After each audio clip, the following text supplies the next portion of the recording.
I'm interested to just pick your brains as someone who appears to be pretty knowledgeable from what you post online and what I've heard about you. So I think a good sort of springboard for that would be asking you what is a top 1 to 3 or 5 key books, and that can be fiction, non-fiction, any genre you choose, that you think it'd be interesting to talk about, you think me and Jacob should read if we haven't, or that the listeners at home should read if they haven't, and then we'll sort of springboard off ideas that come from that.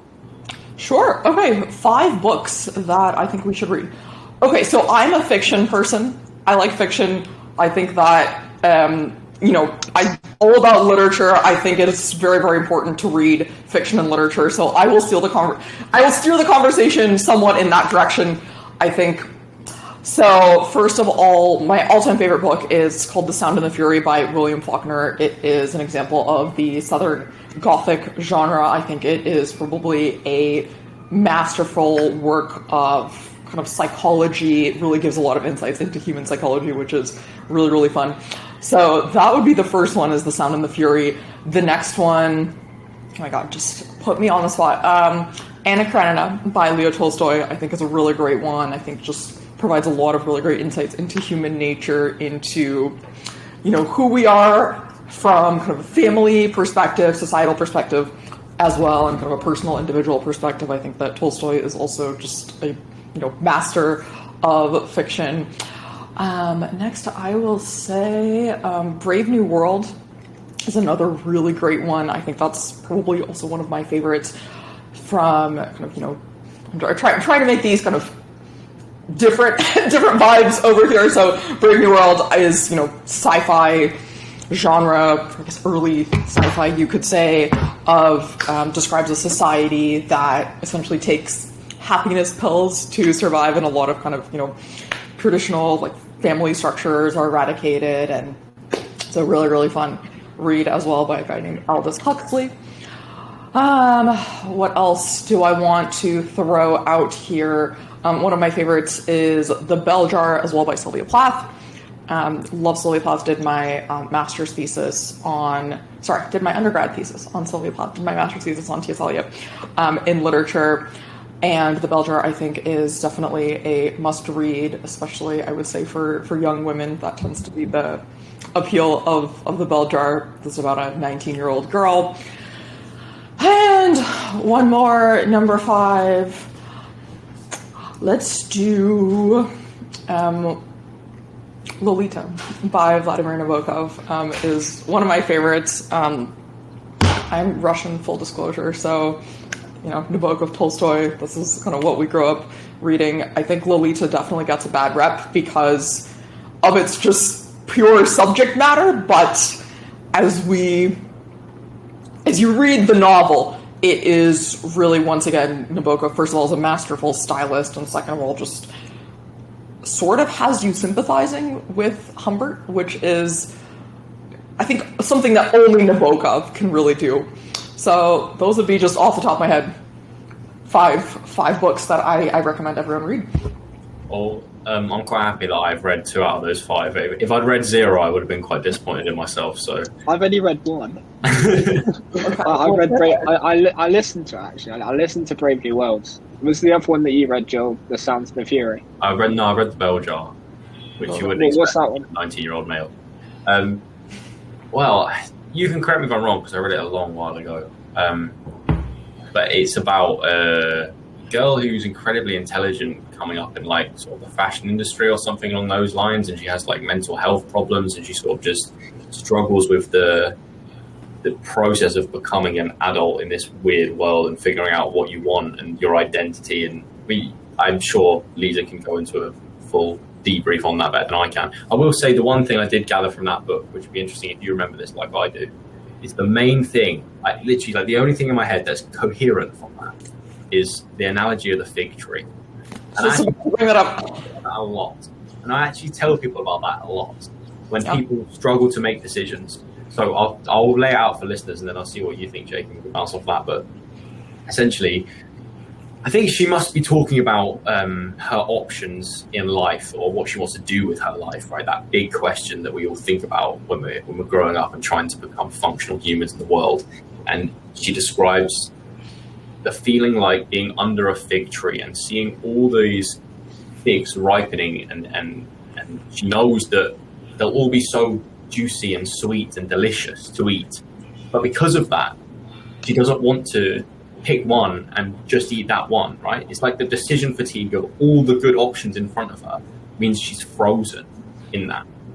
And as a consequence, the ripeness of the fruit decays and they all begin to rot and fall from the tree.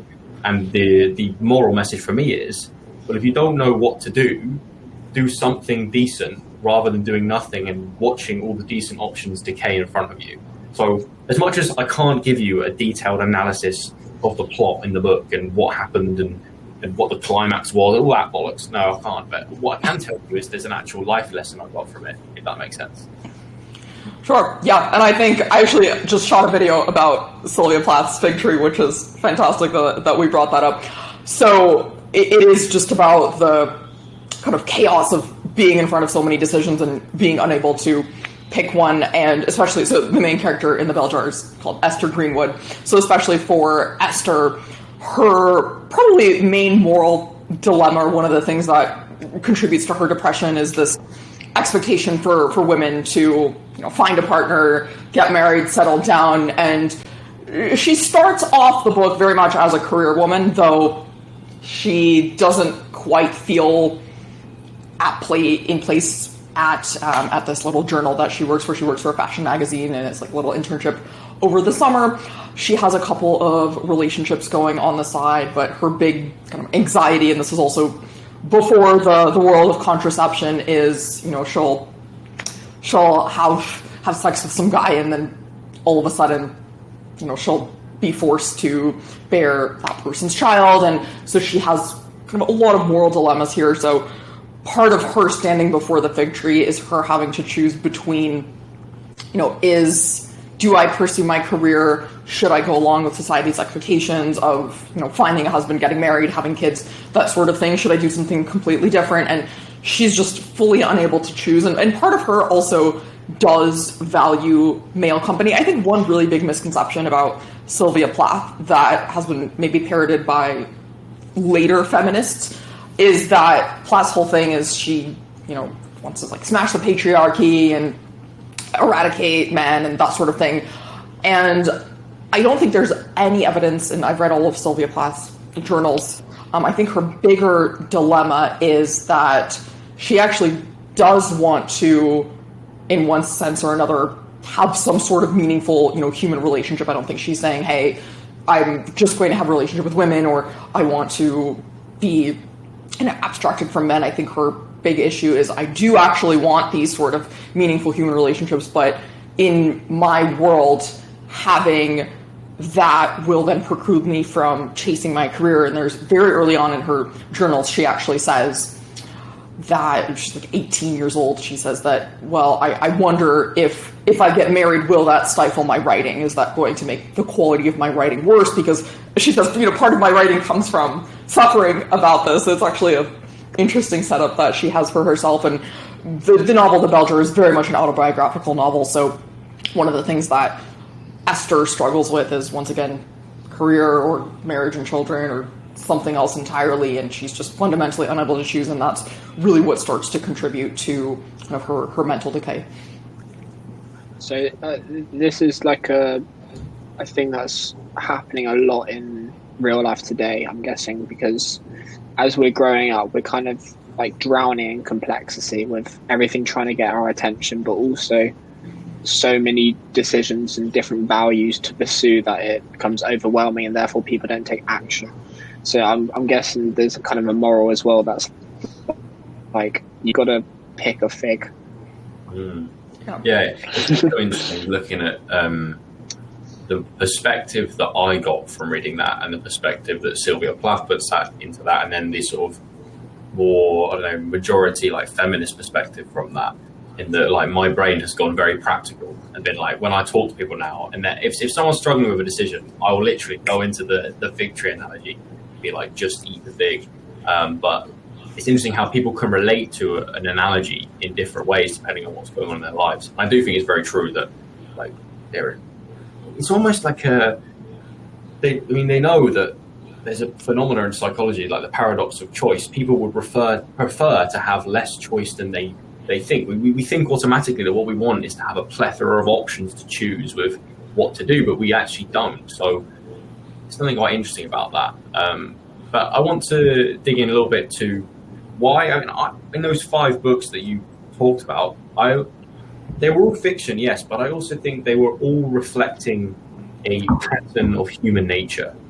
Yep. If that makes sense. Like, something about our psychology, something about the way we all interact with the world in similar ways, right? Like Brave New World, talking about the struggle of having to deal with the pull of pleasure and the control that we live under, and Sylvia Plath, the story of growing up. So do you find that your fascination in this kind of fiction is because it shows you parts about human nature? And if so, what are some key lessons you've got from any of those books that you talked about that we can then dig a little bit more into? Absolutely. Yeah, I always say that one of the biggest things that I love about literature is the way that it reflects a part of ourselves. And I think that any great literature, especially, the genre of what we call literary fiction, tends to tell us something about human emotion, human experience, the human identity, right? And I think that is what a great work of literature should do, is have something for everyone and have something that everyone can really take away from the particular book that we read. So I think that is really the beauty of a book like The Bell Jar or Brave New World, or The Sound and the Fury, right? Where we learn something about ourselves, and we're then able to maybe go about our lives in a different way after having read said book. So, I think one of obviously the big moral lessons of The Bell Jar is this kind of, indecisiveness, but I think it's also just being able to face your reality rather than shying away from it. And that's something that I think Sylvia Plath really did struggle with throughout her life. Plath, she committed suicide when she was very young, in her early 30s. She did not have a very fulfilling life. And I do think that just based on reading her journals, which I read last year, just out of curiosity, one of her biggest problems was exactly what she was describing in The Bell Jar, is just she didn't really know what she wanted, and she didn't have a very firm identity for herself, and she had all these different things going on in her life. So I think that's a really, really big lesson of The Bell Jar that perhaps Plath could have taken herself, where she really should figure out how to just pick one and go for it, and from there start to establish a more cohesive identity. In some of these other books I mentioned, and I tried to, I guess off the top of my head, pick very, very different books. The Sound and the Fury is about a Southern family. It's, once again, the genre of Southern Gothic. It's told from 4 different perspectives. So it's about this semi-dysfunctional family. The first child, Benji, he's in his 30s, but he has essentially the brain of a 10-year-old, so he's, kind of very mentally impaired. And you can't really tell what's going on in the first 70 pages of the book, because it's told from the perspective of a 30-year-old man who has the brain of a 10-year-old. So it's just a very strange experience, and Faulkner, I think, really just masterfully uses language to convey some of these thoughts. And then you transition into the chapter told by a guy named Quentin Compson, who is also one of the siblings. And this is, I think, where maybe there's the most to take away for kind of modern readers. His whole thing is he's very obsessed with this idea of purity and like old Southern traditional standards. And he moves away from the South and he goes to the Northeast. He goes to Harvard to attend Harvard, and his family has to sell their farm in the South in order to afford his education. So he goes to Harvard. He is just very disillusioned by the modern world because he's essentially been living in this very archaic old South, and he becomes very obsessed with this idea of purity, and the book becomes a little bit incestuous at this point. He's obsessed with his sister, Caddy Compson, who has a little bit of, she turns 16, she starts to, experiment with men. That really upsets Quentin, and Quentin then starts to have a kind of spiral because of that. And I think one of the big things that the book is maybe pushing here, or one of the big lessons here, is that it's not great to be trapped in the past. And I think that's one big theme that actually runs throughout Faulkner's work. He talks a lot about kind of also like racism, miscegenation, that sort of thing, of kind of these past Southern ideals that no longer work in the modern world, and how a lot of these characters respond to kind of older ideals. And Quentin actually also ends up committing suicide. a lot of suicide in these novels, because he's just unable to gravitate in the modern world. And I think that also just Quentin's story really presents something to think about in terms of this idea of being trapped in the past. So on that purity idea as well, so why is he so obsessed with purity?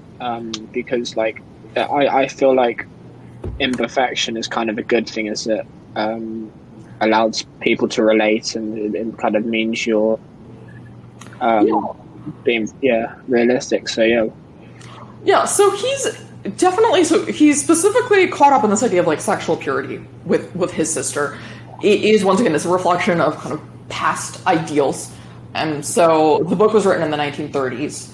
It was right after the 1920s, when kind of the first wave of the sexual liberation happened. And obviously the South, as we know in America, was always a little bit behind, one might say, right? And part of the kind of Southern culture was always these old Southern ideals, this kind of everything, this culture of repression, you could say, right? And so Caddy starts to kind of break free from that, and that just really starts to bother Quentin, because once again, it is a sign that his old ideals are starting to erode. So I think that's really why he's so bothered by this particular thing, is it's maybe a proxy for something greater, and it's a proxy for the world going on, and Quentin very much wants to stay with kind of this old order of things. And part of, I think, why Faulkner has him move away to the Northeast to study at Harvard is he starts to see kind of the more modern perspective, and once again that really bothers him, and he ends up jumping off one of the bridges over the Charles River. There's actually a real life plaque. I went to go see it at Harvard. On the bridge that Quentin jumped off over, there's a memorial to Quentin Compson in real life, which was really cool. So, I think he's just very much bothered by these older ideals eroding, and he wants to save it, and he realizes he can't. So he, at the end, just feels like existence isn't worth living because time goes on. And there's a lot of really great imagery with time in the Quentin chapter, and he has these sort of conversations with his dad as well, and his dad tries to get him to kind of go forth in the world of time, and Quentin is just kind of stuck, and he even has this watch that doesn't work anymore, so he's symbol of the stuck watch. Yeah, I always find it very interesting when the way that human beings are able to digest very large cultural movements is through a narrative of a family and the experiences of a few people, and the way that they're navigating their emotions and their relationships and their feelings, and that reflects something wider as a culture. I mean, that's why my main way of creating a synopsis for what I learned in A-level English literature was people enjoy, and what enjoy is the wrong word, isn't it? Because you don't enjoy reading a book like that. It's not like happy, like eating cake enjoy. It's it's deep and it's dark, but we find that so fascinating because it does also connect to something in us as individuals and also us as a society. And I think that's, correct me if I'm wrong, I'd be interested to hear your thoughts on this. I think that's what people miss if they don't understand or relate to how sort of classic books and why they should read classic literature, is because they don't see that what it actually is it's about you. And it's about your world, and it's actually about where your world has come from. Absolutely. Yeah, I do think, once again, a lot of, I work with students for a living as well, privately. So I teach college essays and college admissions, which, you know, in America is a little bit of a shit show. So I work with students, teach them how to write. I actually do use a lot of literary examples and sort of teaching the students how to write. And, you know, a lot of my kids maybe don't really understand what I'm doing. And one of the things I'll tell them is, you know, these books, I actually just had a piece come out a couple days ago about, you know, the importance of reading literature at the high school level. These books are not about something archaic. They might be set in a different time period, but the reason they're still with us today is because they tell us something about ourselves. And I think the books that survive, obviously there are so many books that people have been reading throughout the ages that don't survive, that we don't really know or have access to anymore. They're just very much forgotten. And maybe there was some kind of value at that time in those books, but the books that we still keep with us today are books that tell us something more universal about human nature and comment on kind of a more universal aspect of the human experience. And I think that that's, in my eyes, the power of literature is giving us something to think about that is just fully timeless. I mean, obviously you have the backdrop of the, you know, Southern America and Harvard University in Faulkner Sound and the Fury, but at the same time, that story could, you know, be put into more of a modern context in terms of, you know, old ideals eroding, that sort of thing, and still work. And I think that's really the beauty of these literary works, is they give us all something to think about, and because they're so, you know, complex and layered, there is something for everyone, even if maybe you're not relating immediately to Quentin Compson, say, right? Yeah, it's true. I want to get into maybe your advice you give to people on writing later, but I'll kind of branch off from the idea that these classic works are about us and go into a little bit about maybe your journey personally. I'm interested in how did this passion emerge in your life? You know, like, you can expose as much or as little as you like here, but I'm interested actually when we talk to people, I'm interested in what they're here to talk about, but I'm also interested in how they got there. So did you find that you were looking for certain answers that you were having about your weird perception and experience of the world, or were you given a classic piece of literature and then you were hooked from that point? And if so, what are the reasons why? And just tell me a little bit about how you amassed this knowledge that has got you to be on a Zoom with two 19-year-olds on a Tuesday. Sure. So I think I owe a lot of this to my grandmother. My grandmother is probably my biggest role model in my life. She is now turning 97, so she's had a very, very long run of it. She's absolutely a trooper. I hope to live as old as that woman. She's amazing. So we would sit. She would read me poems. We would memorize poems when I was just a little kid. We would. So, you know, I come from a kind of post-Soviet background, so my grandmother and we would read Russian poems when I was a little kid, and I think that just like really just hearing the beauty of that sound probably from a young age instilled something in me and instilled some sort of appreciation for the beauty of the written words, reading those poems. And as I got older, I just really started reading a lot. I think I just always felt a little bit isolated. Part of that was, I think, my own just like cultural background probably just had me feeling a little bit isolated from the rest of the world. I went to like a very, I guess, like white Catholic type school for kind of K through 12, and I come from like a Soviet like Jewish background, so I think I just really felt like I didn't fit in with a lot of the kids, and just reading literature was, I guess, my company from a young age. And as I got more into it, I realized that there were just so many different questions that I could answer with literature. And I think just beyond, I started off when I was a kid, started off as just like, okay, this is my escape from the world. This was, you know, maybe also characters who were feeling a little bit isolated. And I think to a certain extent, especially today, a lot of us do feel isolated in the world. So I think people should definitely read literature, because a lot of literature answers these kind of existential alienation type questions. And that gave me comfort, but then there was so much else that I started to really get into. And one of the things that I found really fascinating was how literature kind of did not exist in a vacuum, or each specific book didn't exist in a vacuum. Each kind of work created dialogue with another work, so there might be, literary allusion to one work, and then I started to realize that, okay, in order to understand this maybe like Victorian novel, we might need to understand this Shakespeare play, and in order to understand the Shakespeare play, we might need to understand this Greek epic, right? So that really got me interested in the history and tradition of literature, and everything is in dialogue with each other. One book influenced something else, and my favorite poet, T.S. Eliot, talks a lot about this in his essay, The Tradition and the Individual Talent. He says basically one must understand the entire progression of the literary tradition in order to meaningfully contribute to it. And I started to love just to see kind of connections between literature, and then from there I started to see a lot of connections between literature and visual art and music.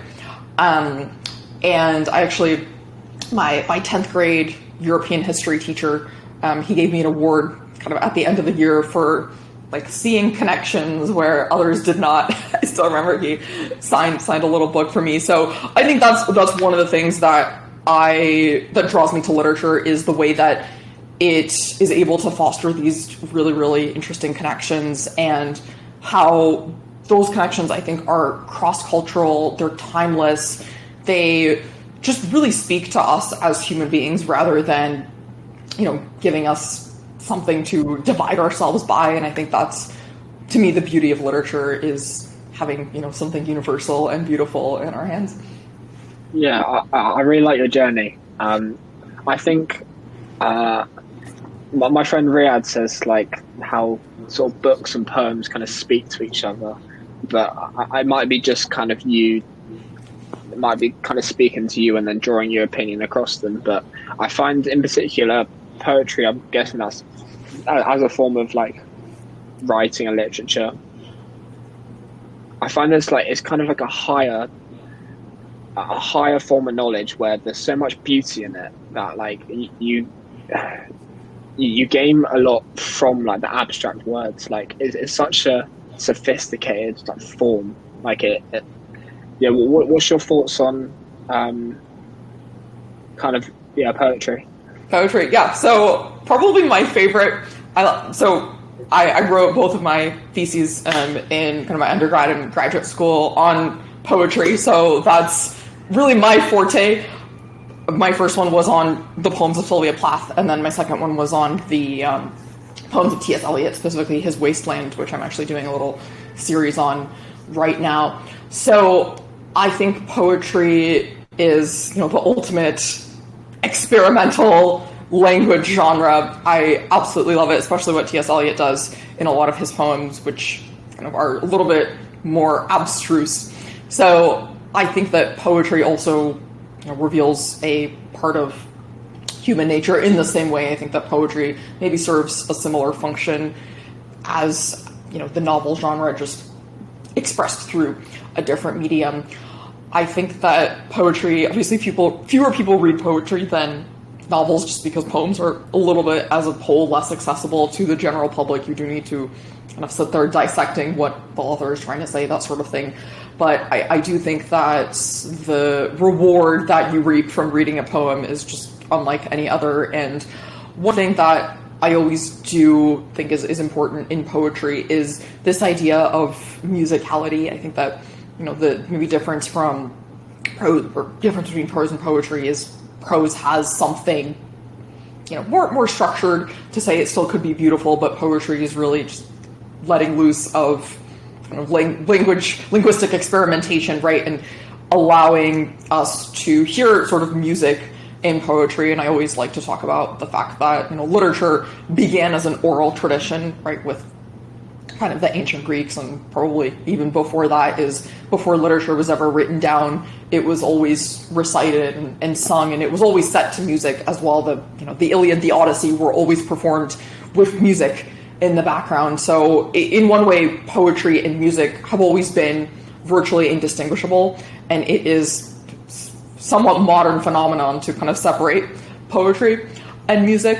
So I do think that there is an element of musicality to really great poems. If you think about it, reading a poem out loud is just such an exalted experience because you can hear some of the almost like musical progression. And I think that's what I really love about poetry. I'm also a really big classical music person, so I think that poetry also creates that dialogue with music in a very unique way. Yeah, it's almost like the fact that the majority of poetry is very minimal in its number of words and expressions and clauses and all that compared to like a 300-page book means that the meaning will be put through through deep symbols. You have to interact with it more than just reading a narrative and getting the context of that narrative. And I think that is what gives a lot of value, because I studied the Romantics. I saw that on the course specification. I was like, that's really boring. And actually, when I got there, it was brilliant, because I still think about tiny little phrases that like Wordsworth or Blake wrote, and I refer to them in daily life. And that sounds very cringe to say, but obviously you're someone that will find that interesting. But it's almost like it's like in such a small space, in maybe just one line or one stanza. Can you give an example, Joe? Yeah. So basically, I'll give a very specific example. I'll go on a Joel rant and then come back. So I was in Amsterdam with my mate a few weeks ago, and we were very relaxed. Let's just put it that way. We were very relaxed, and I was going around and I was seeing so many people, and I could almost just see that there was no life behind their eyes. Maybe they were commuting to their job in the city, or they were walking around with their kids that were annoying them, just making noise and causing a fuss, or they were just not happy to be alive walking around that day. And then I think about William Blake talking about the mind-forged manacles in one of his poems. You might be able to tell me which one it was. I want to say it's London, or I think it was that one. But anyway, basically saying that people create cages in their own mind that they live within, right? And that's such a deep idea. I mean, I think obviously I probably relate to that a lot because I'm a psychology student and that's the stuff that I'm super passionate about. But essentially, within 3 words, this bloke has managed to describe a phenomena that affects millions of people, and you can actually see it if you stop and take a moment and look around. How many people are trapped by their desires or their toxic relationships that they're in, or the fact that they never did the thing they really wanted to do because of the pressures, right? They were sat underneath the fig tree and they never ate anything because they were so consumed by what society was trying to force them to do. And therefore they've created this cage in their own mind. So that's an example, right, from my small understanding of poetry, but that's why I sort of relate to what you're saying. And I also really liked when you talked about your journey of saying like these works of art, right, put together this map of how the world works as a person and how you work and how your society has come to where it is today. And I actually relate to that massively. My quest for knowledge, in cringy inverted commas, and why I'm so interested in psychology is because every time I learn something new, it links to something I previously knew. So I feel like our views of the world are like a web, right? That every time you learn something new, it has a place to be in that web. Or it's like a connection of roots underneath a forest, right? Each tree is interconnected with another tree because they share resources and nutrients with each other. It's like the things we learn are connected. So it's almost like, I'd be interested to see if you relate to this. The more you consume information, the more you're fascinated, because it's like something very satisfying when you see ideas linked together, and like that map of the world from your perspective begins to connect. Sort of like when you're doing a jigsaw and you finally find that 4th corner, and then you link it to the side, and then you start working on, you know what I mean? Like, I'm waffling now, but do you feel that in the way that you consume literature and gain more knowledge and ideas? Yeah, I absolutely do. Just even to go off of your example with the poem London, that just made me think of a line from Hamlet, where Hamlet says, "There's nothing good or bad, but thinking makes it so." Where he kind of says that our perceptions kind of create the world around us, and what our mind does is maybe responsible for how we go about our lives. And I think that's maybe an idea that runs throughout a lot of really great literary works. And to me, I should ask, in that context of Hamlet, what does he say that phrase like in context to? Yeah, so I think it is, he's talking to Rosencrantz and Guildenstern. Don't quote me on this. I don't remember exactly what it is, but I remember that line, and it's either Rosencrantz and Guildenstern or he's talking to Horatio, and one of them says that Denmark's a prison, and they feel kind of like constrained by, Denmark because everything is bad, and then Hamlet says, that basically that's just in your mind that Denmark's a prison. There's nothing good or bad, but thinking makes it so. That's your perception of Denmark, and our perceptions essentially, create our own realities. And I think that's just a very interesting insight. And there's a lot in Hamlet that's about subjectivity, and I think that's why Hamlet is usually considered to be one of Shakespeare's greatest plays. Is it's one of the first or the earliest instances in English literature where we start to see this valence of subjectivity, and I think that's really, really cool to me, because once again, literature is all about subjectivity and subjective perception, and I think Hamlet really starts to inaugurate that tradition. That's nice. Like that's one, again, that's a line that's just rent free in my skull all the time. I think we've mentioned it like multiple times in podcast episodes. And even think about it when I'm like staring at a cold shower that I want to have. I'm like, Joel, this isn't uncomfortable. That's just your thoughts. Do you know what I mean? Like, that's an idea from a bit of literature that I'm applying to life. So 100%. And that's another thing that I think people should take away is like, reading is not trivial. Like, it is applying to, it gives you ideas that you can apply to your life. But on that similar vein, I want to go a bit more practical now. And I want to ask you about your own routines, let's say, to find time to read, and because you talked about you read people's essays and journal entries and things that sort of add supplementary context to the works that people will be aware of. So how you find time to do that, and also do you have any strategies you use to digest information? How do you analyze text on a personal level or a professional level? So I'm sort of thinking, if I'm wanting to read a book and I want to digest as much of the key valuable information in it, do you have any advice on how I do that? Yeah, so I guess everything I read these days, since, I'm running the kind of Instagram, YouTube channel, that sort of thing, a lot of what I read then ends up being fueled into the videos I make. So I'll read something and then maybe I'll make a video about it. And then to me, obviously not everyone is going to do that, but that's a really great way for me to retain that information, because I'll read a work, like I just finished reading Sister Carrie. I'm doing this like little monthly book club, but so I finished reading Dreiser's Sister Carrie, and I made a video on it. So essentially I distilled the whole novel into like a 10-minute YouTube video, and then I made a little Instagram reel about it, and I distilled the whole novel into like 30 seconds. So to me, that's a really great exercise in terms of how to take away the key points, and I think obviously I can then rewatch my videos and that sort of thing, and that helps me remember a lot of what I read. But in terms of finding time to read, I think that's always been a struggle for me. But in high school, I got into this routine where I would force myself to read 30 to 50 pages a day of a novel, no matter what. Usually I would read like 10 pages in the morning before going to school, and then I would read like 10 pages at lunch, and then I would read like 10 pages in the evening before bed. So I just kind of spread that out throughout the day, and it really just helped me develop a cadence of reading and just kind of forcing myself to do that. And then on weekends, I might read a little bit more. Now that's become even harder because I have like 12 different things going on in my life at all times. But I do still try to stick to that kind of 30 to 50 page method. I think that a lot of people kind of see or think that you need like a 4-hour chunk in your day to just sit down and read a book. And I think that if you just identify those little 10-minute moments where you're, scrolling through TikTok or whatnot, just go and read instead, and then maybe you can scroll through TikTok or whatever else after.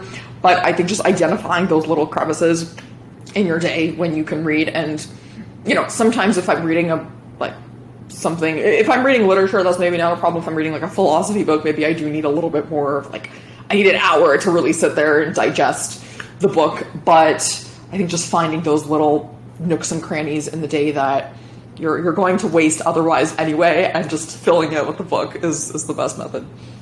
Yeah, Joe, I think you just need to make it like a priority in your day. I just have, it's just something like I just set to myself that I do. I read an hour a day. That's what I do.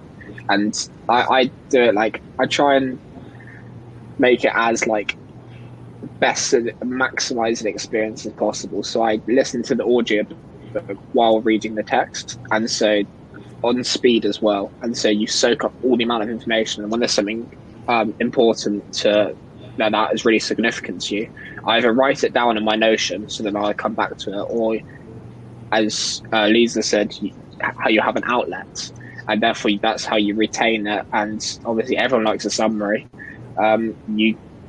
So I think the output is an amazing way to make that knowledge also like valuable for other people as well as yourself.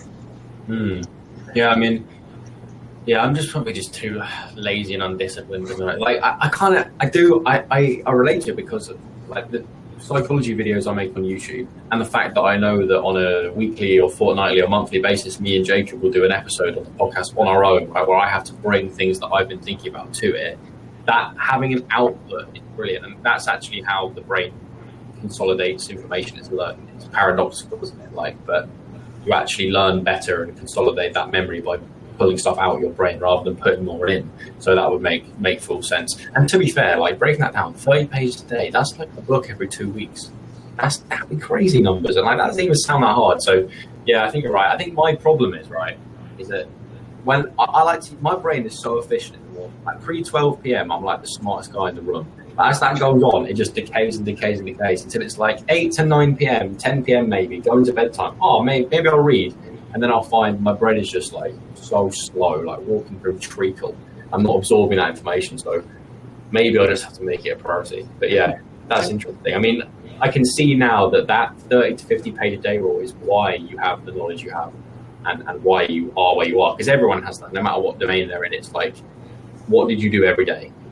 I mean, that's pretty inspiring to hear. But let's we're coming into sort of the final bit, but let's talk about writing, right? Because reading and writing are very interlinked, and I like to add thinking into that sort of circle, and they're all sort of those skills that I really want to develop as I get older and grow. So tell me how I can be a better writer, right? Academically, or to engage people, or to create a narrative. Like, how do you approach that with your students, and then maybe just in your personal life and the YouTube videos you make, et cetera, et cetera? Yeah, so, I mean, I definitely think we have a problem with student writing quality. Not sure what is going on in UK classrooms, but certainly in the US, we have a little bit of a crisis in terms of student writing. I mean, I work with students who are trying to go to these crazy schools like Harvard, that sort of thing. A lot of them really struggle stringing sentences together, and I do think that in my eyes, that is because they don't read anymore. I genuinely think the best way to become a good writer is to read as much as you possibly can, because your brain will start to internalize what a sentence will look like. I was actually just talking to a friend about this last night, that these kids, they never read books. Instead, what they do is they scroll through videos, and I told her, I was like, I'm going to scroll through Instagram for 30 seconds, and I'm going to find you just one sentence, text on the screen, whatnot, that has some sort of grammatical error, or that is just a poorly put together sentence. And it took me 30 seconds to find something like that. And that's what these kids are consuming. And that's, I think, what a lot of young people are consuming as well. And unfortunately, if that's how they perceive sentences and they don't read books, it's like Plato's cave, right? If you only ever see the shadows of the actual sentences on the wall, you don't know what an actual sentence looks like because you're not reading. So in my eyes, the best way to write is get off of social media, open a book, and start to pay attention to how authors put together sentences. I write a lot as a writer. I'm very much interested in these stylistic questions, right? How are different writers stringing together words? What sorts of adjectives are they using? That sort of thing. And I think once you start to critically pay attention to what makes good writers, or what makes great writers so great, you'll start to get a sense of, okay, what can I be doing in my own sentences as well. And I think another unfortunate reality of how writing is taught is that we're told, hey, write a 5-page paper on X, Y, and Z topic. And what a lot of students will do is they will then fill that space with 5 pages, even if they have nothing of substance to say over those 5 pages. And that will teach them to write these very clunky, verbose sentences that don't really say anything. And I think because of the way that assignments are structured, a lot of students will just learn how to write from that very, very poor perspective. And I think the more that you read and the more that you can critically understand what you're doing with your sentences, the better of a writer you'll become. So TLDR, get off social media and read a book. Now that makes so much sense though, because it's like, so what people are kind of consuming it kind of directs them to be lazy in their vocabulary and their English. Like all social media is, instead of saying let me know, it's like LMK. Everything's condensed. We're always trying to make everything shorter and quicker, where it should be like more about using the best and most beautiful language you can in a text message. Yeah, exactly. And I think there might not be nothing wrong with using these shortcuts to condense things, but I think also understanding that that is not what good writing will look like. And I think, you need to be exposed to both. And I think the problem is there's just a lack of exposure to great writing these days in the classroom. I think especially, a lot of American high schools at least are eradicating great literature from their classrooms for various reasons. Once again, I hope maybe over across the seas it is a little bit better, but I have just been seeing so many students. Once again, I have a piece about this that ran last week about how high school English teachers are not really assigning literature anymore in the classrooms. They're maybe assigning kind of song lyrics that a lot of kids are consuming anyway, and they're almost trying to dumb down the curriculum because they're seeing that a lot of students can't write anymore. Or they can't, you give them a book. I have a student who's reading Hardy's Test of the D'Urbervilles right now, and she read like half of it,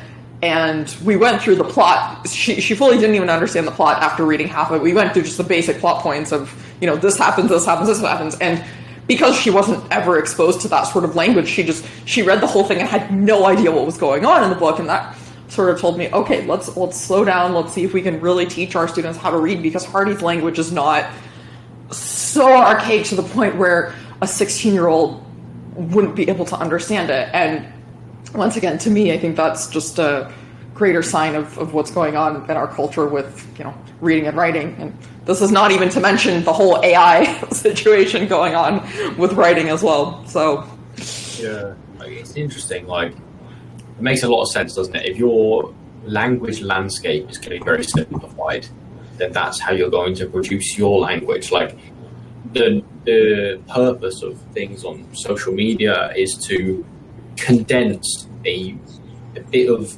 dopamine, right? A dopamine spike into this. Let's get this small narrative, right? There's a setup, there's a conflict, quick resolution, done. 10-second video, right? All that meaning has to be pushed into a tiny little video, right? Rather than, right, let's read a 300-400 page book that might take you 10 hours or more, 20 hours, 30 hours to read. And then once you've read all of it, you'll be able to put the pieces together to gain the meaning. The gratification is so much more delayed. So that our dependency on instant gratification and our sort of the way we're just diving into fast attention spans and frying our brains, yeah, that would make so much sense that links into how we write. I'll use your own term here. And so point one is be careful of your language landscape and what you consume, but interpret this how you want. What makes great writers great? So first of all, I think there is a stylistic element to it. A great writer needs to have a very masterful command of language. I think that's why we think of someone as Nabokov as, one of English's great writers. And I actually was talking to someone about this the other day, that a lot of our great kind of writers who wrote in the English language actually were not native English speakers. You have Nabokov, you have Joseph Conrad. A lot of them had to learn English kind of from scratch. And I think that actually ended up making them really great stylists, because they were able to really critically think about how to put sentences together and how to, use words to the maximum capacity. And I think that's actually really fascinating, is a lot of great writers have to have great command of language. So that's number one. Number two, obviously, they can't just write pretty sentences. They need to write something meaningful. So I think, once again, having a profound insight into some facet of human nature, the human experience, as I've said, and I think the combination of those two things tends to create, great lasting literature. And, I think the last thing is just being able to have some sort of uniqueness, right? So not, again, if you ask ChatGPT to write you a novel, say, right, it might write a novel in the style of some author, or, it might use some of these existing kind of linguistic tropes that we already have, but it's not going to be able to say anything original. So I think that aspect of uniqueness and originality, if we take someone like Hemingway and we have a couple of sentences, those sentences are immediately identifiable as Hemingway sentences, and I think that's really what gives these authors their greatness. But it isn't like another part of it saying like as much as you can in as little, because like, for example, like Nietzsche, I say in a word what some people say in a book. He just like attacks you with everything he says, like, consistently. I think that's probably the hard part, like, to do that consistently. It's kind of the opposite. Like, a lot of authors, I guess you just don't want to waffle, do you? Yeah, that's the TLDR. Don't waffle. Yeah. That's everything that I've got that I want to ask you. I don't know if Jacob, you've got anything else before I go on to the usual final question. Or are you happy? I think I'm happy. So I think in life we don't often get a time to just speak our mind and say something out into the world. So this episode, even though it won't be listened to by hundreds of thousands of people yet, it will be immortalized via social media and Spotify and Apple Podcasts. So I'll give you an opportunity now to say something to me and Jacob, the listeners, the world. It can be book, reading, writing related, or it can just be life related. And I'll give you the stage to say something before we wrap up. Oh gosh, that is such a deep question. Okay, I will say, you know what? Let's just keep it simple. Read the greats. The classics are the classics for a reason, and I think that everyone should read them. There is something in them for everyone, and check out Dostoevsky, check out Sylvia Plath, check out Shakespeare, and give these authors a chance, because I think a lot of the times they're maybe discarded as old or whatnot, but I do think that they have value. So definitely give these authors a chance. If people want to find out more about you, where should they go? Yeah, so you can go to my website. That's going to be lizalibes.com. You can also check out my Instagram at Pens and Poison, and my Substack over at pensandpoison.org, where you can access some of my writing on literature, poetry, and the general human experience. Brilliant. Yeah, thank you. Thank you for your time, and thanks everyone for listening. Of course.